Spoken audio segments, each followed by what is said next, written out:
ওকে, একটা দাদা হিসাবে একটা ছোট্ট অ্যাডভাইস দেবো, আশা করছি ভালো লাগবে। ফ্রেন্ডশিপ ছেড়ে দাও।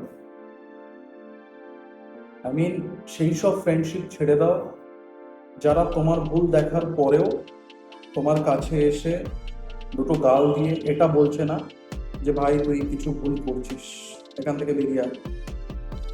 ছেড়ে দাও, এইসব ফ্রেন্ডশিপ ছেড়ে দাও। এই করে আমার 90% ফ্রেন্ডশিপ চলে গেছে, আই ডোন্ট কেয়ার।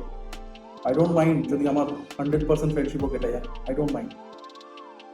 তো কিছু ট্রু ফ্রেন্ডশিপ ভালো লাইফে থাকা, বাট এই র্যান্ডম ফ্রেন্ডশিপ আজ আসছে কাল যাচ্ছে, পার্টি মাস্তি তারপরে শেষ, এরকম ফ্রেন্ডশিপ রেখো না। বিকজ লাইফের গ্রোথ আটকে যাবে। যখন তুমি একা টাইম পাবে না যে হ্যাঁ আমি এখন ফ্রি আছি, আমার ব্রেন চলছে এখন, দ্যাট পয়েন্ট অফ টাইম তুমি তোমার বেস্ট দিতে পারবে যে কোনো কাজে। দু ধরনের ফ্রেন্ডশিপ হয়, একটা যার কাছে ফ্রেন্ডশিপ ম্যাটার করে, যে তোমার হ্যাঁতে হ্যাঁ বলবে নাতে না বলবে, আর একটা যার কাছে ফ্রেন্ড ম্যাটার করে, যে দুনিয়া চায় এদিক থেকে ওদিক হয়ে যায়, বাট আমার ফ্রেন্ডের কিছু ভুল হতে দেবো না। Cheers, thank you.